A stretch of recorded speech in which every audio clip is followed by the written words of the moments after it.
लहसुन की खेती में खाद, दवाई और स्प्रे में जितना खर्च नहीं होता है उसका कई गुना खर्च नई वैरायटी के बीज खरीदने में हो जाता है। और इस नई वैरायटी के बीज खरीदने में ही अगर गलती कर दी जाए तो इसका पैदावार पर काफी गहरा प्रभाव पड़ता है। और लहसुन का बीज खरीदने से पहले ये बातें जरूर चेक कर ले कि जो बीज खरीद रहे हैं वो कौन सी मिट्टी में लगेगा, कितना पानी मांगेगा, कितने रोग आएंगे, कितने स्प्रे लगेंगे, बल्ब की साइज कितनी निकलेगी। और सबसे जरूरी बात कि लहसुन का जो बीज खरीद रहे हैं उसकी पैदावार आखिर में ज्यादा भी आएगी या फिर कम देखने को मिलेगी। तो किसान मित्रों, आज के इस खास वीडियो के अंदर हम बात करेंगे इन्हीं विषयों पर और जानेंगे साल 2025 की लहसुन की टॉप 5 किस्मों के बारे में। तो अभी तक आपने कात्यायनी ऑर्गेनिक्स के यूट्यूब चैनल को सब्सक्राइब नहीं करा तो जल्दी से नीचे दिए बटन पर क्लिक करके चैनल को सब्सक्राइब कर लीजिए और बिना किसी देरी के इस वीडियो को अपन शुरू करते हैं।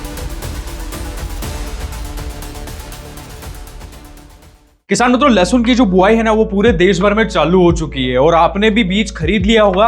और अगर अभी तक आपने बीज नहीं खरीदा है ना तो आप लहसुन का बीज खरीदने से पहले सबसे जरूरी और सबसे महत्वपूर्ण बात ये ध्यान में रखें कि जो भी आप बीज खरीद रहे हैं ना उसकी जो कलियां है ना उसकी साइज एक समान होनी चाहिए। यानी कली जो है ना वो हमेशा मोटी रहनी चाहिए, क्योंकि अगर आप लहसुन की पैदावार ज्यादा लेना चाहते हो, लहसुन का कंद का साइज ज्यादा पाना चाहते हो तो हमेशा ये बात गांठ मान लीजिए कि जो लहसुन की जितनी ज्यादा मोटी कली होगी ना उसका उतना ही ज्यादा मोटा कंद निकल के आएगा। तो लहसुन का जो कंद रहता है ना उसकी साइज जो है वो पूरी की पूरी उसकी कली के ऊपर निर्भर करती है। और पहली बात तो आपको ये चेक करनी है कि कलियां जो है ना वो एक समान रहे, और दूसरी बात जो कली है ना उसकी मोटाई भी आपको ज्यादा देखने को मिले, ताकि पैदावार जो है ना वो आपको अन्य वैरायटी की तुलना में ज्यादा ही निकल के आए। साथ में ये भी सुनिश्चित कर ले कि लहसुन का जब भी बीज आप खरीद रहे हैं ना तो लहसुन की जो कलियां रहती ना वो कभी भी मुरझाई हुई नहीं होनी चाहिए, क्योंकि मुरझाई हुई जो कली रहती ना उसकी बुआई अगर आप करते हो तो पहली बात तो वो उगेगी नहीं, अगर उग भी जाती ना तो उस लहसुन के अंदर आपको ज्यादा रोग देखने को मिलेंगे और थ्रिप्स की जो समस्या है ना वो भी काफी ज्यादा आएगी। किसान मित्रों, वीडियो में आगे बढ़ते हैं और बात करते हैं लहसुन की टॉप 5 किस्मों के बारे में।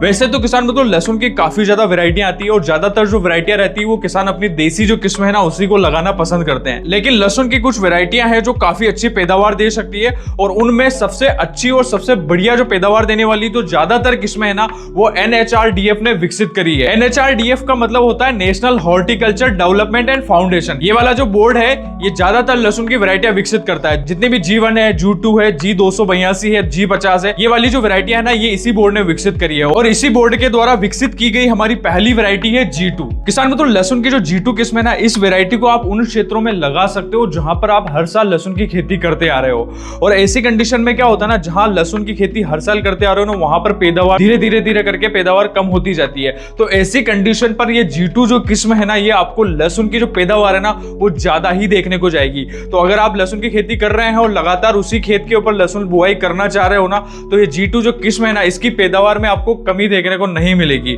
और G2 जो किस्म है ना इसकी कली जो रहती है ना उसकी मोटाई भी काफी शानदार रहती है। ये जो किस्म है लगभग 5 से 6 बार पानी मांगती है, मतलब सिंचाई इसके अंदर थोड़ी ज्यादा ही लगेगी। थोड़ा मैनेजमेंट आपको अच्छा रखना पड़ेगा। अगर अच्छा मैनेजमेंट रखते हैं ना तो आप ज्यादा से ज्यादा पैदावार इस वैरायटी से प्राप्त कर पाओगे। और G2 किस्म जो है ना इसकी एक और खास बात होती है कि ये जो किस्म है ना इसको आप स्टोर करने के यानी कि भंडारण के हिसाब से अगर लगाना चाहते हो ना तो ये सबसे सुटेबल किस्म है। इस वैरायटी का जो कंद रहता है ना वो जल्दी सड़ता नहीं है। और अगर आप चाहते हो कि लहसुन का बीज जल्दी नहीं बेचे और उसे थोड़े दिन होल्ड करके जब भाव तेज आए तब बेचे तो ये जो G2 किस्म है ना ये आपके लिए बेहतरीन ऑप्शन साबित हो सकती है। किसान मित्रों, वीडियो में आगे बढ़ते हैं और बात करते हैं वीडियो की सबसे पॉपुलर किस्म के बारे में जिसका नाम है G282 यानी कि यमुना सफेद थर्ड। ये जो किस्म है ना ये वैरायटी काफी ज्यादा पैदावार देने की क्षमता भी रखती है और किसानों के बीच में काफी ज्यादा पॉपुलर भी है। और बीते कुछ सालों में इस किस्म की जो पैदावार है ना वो भी ज्यादा देखने को मिल रही है। G282 जो किस्म है ना इसको पहचानना काफी आसान है, क्योंकि इसका जो कंद रहता है ना वो हल्का मटमेला रंग का दिखाई देता है, यानी कि हल्का लाल रंग का दिखाई देता है, यानी कि पहचान करने में काफी आसानी रहती है।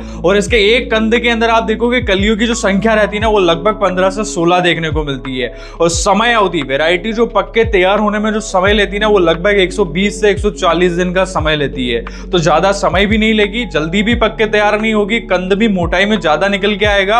और उसके अलावा ये जो किस्म है ना इसकी पैदावार क्षमता भी काफी शानदार है, लगभग 60 से 70 क्विंटल प्रति एकड़ के हिसाब से पैदावार देने की क्षमता रखती है। और अगर आप एमपी के मंदसौर रीजन में रहते हैं और राजस्थान के कोटा रीजन में रहते हैं ना तो ये किस्म यानी कि G282 जो वैरायटी है ना इसकी पैदावार क्षमता आपके लिए काफी शानदार ऑप्शन साबित हो सकती है। तो साल 2025 में लहसुन की खेती कर रहे हो और उसकी पैदावार ज्यादा लेना चाहते हो तो G282 जो किस्म है ना, ये काफी शानदार किस्म है। किसान मित्रों, बात करते हैं वीडियो की तीसरी वैरायटी की, जिसका नाम है G50 यानी कि यमुना सफेद सेकंड। ये जो किस्म है ना, इसकी जो कली रहती है ना वो थोड़ी छोटी रहती है, मतलब कली छोटी रहेगी तो प्रति कंद के हिसाब से कलियों की जो संख्या है ना वो लगभग 35 से 40 के आसपास निकल के आती है। और उत्तरी भारत के जो भी राज्य है, यानी कि जम्मू कश्मीर हो गया, हिमाचल प्रदेश हो गया, उत्तर प्रदेश का कुछ भाग आ जाता है, कुछ भाग MP का आ जाता है और कुछ राजस्थान का, इन क्षेत्रों में अगर आप रहते हैं ना तो ये वैरायटी काफी अच्छी पैदावार भी देती है आपके क्षेत्र के अंदर। और इसके पक्के तैयार होने की जो अवधि है ना वो लगभग 140 से लेकर 160 दिन की है,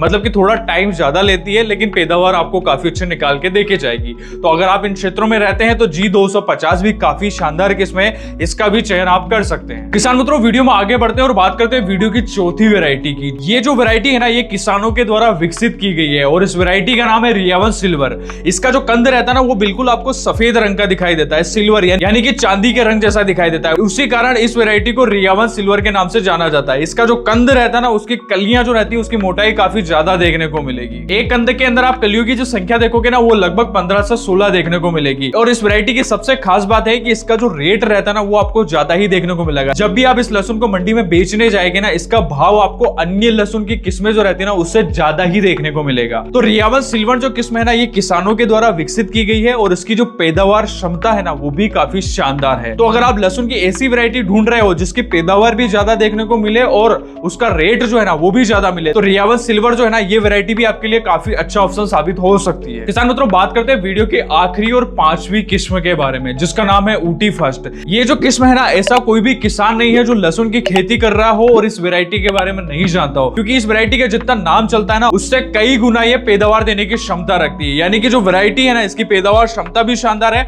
और ये वैरायटी की जो कलियां रहती है ना उसकी मोटाई भी आपको ज्यादा देखने को मिलेगी। और इसके जो कंद का ऊपर का छिलका रहता है ना, यानी जो पर्दा रहता है ना, उसकी मोटाई भी ज्यादा देखने को मिलती है। उसी कारण से आप इसे ज्यादा दिनों तक स्टोर भी कर सकते हो और साथ ही में इसकी जो कलियां है ना उसकी मोटाई भी आपको ज्यादा देखने को मिलेगी। और उसी कारण से इसका जो रेट रहता है ना मार्केट में वो भी ज्यादा देखने को मिलता है। ऊटी फर्स्ट जो किस्म है ना ये लगभग 120 से 130 दिन में पक्के तैयार हो जाती है, यानी कि मध्यम अवधि में पक्के तैयार होने वाली किस्म है। साथ ही में इसकी जो पैदावार क्षमता है ना वो लगभग 60 से 70 क्विंटल प्रति एकड़ के हिसाब से। अगर आप मैनेजमेंट अच्छा रखते हो, सही समय पे स्प्रे देते हो, सही मात्रा में खाद और सिंचाई अगर आप इसके अंदर उपलब्ध करवाते हो ना, तो इस वैरायटी की पैदावार देने की जो क्षमता है ना वो काफी शानदार है। तो किसान मित्रों, यही थी लहसुन की टॉप 5 किस्में जिन्हें आप साल 2025 में आसानी से लगा सकते हो और पैदावार जो है ना वो भी ज्यादा प्राप्त कर सकते हो। वीडियो में दी गई जानकारी आपको अच्छी लगी तो इसे लाइक करें। अभी तक चैनल को सब्सक्राइब नहीं कर रखा है तो जल्दी से सब्सक्राइब कर लीजिए और बिना किसी देरी के इस वीडियो को अपने लहसुन लगाने वाले किसान मित्रों के साथ में जरूर शेयर करें। धन्यवाद।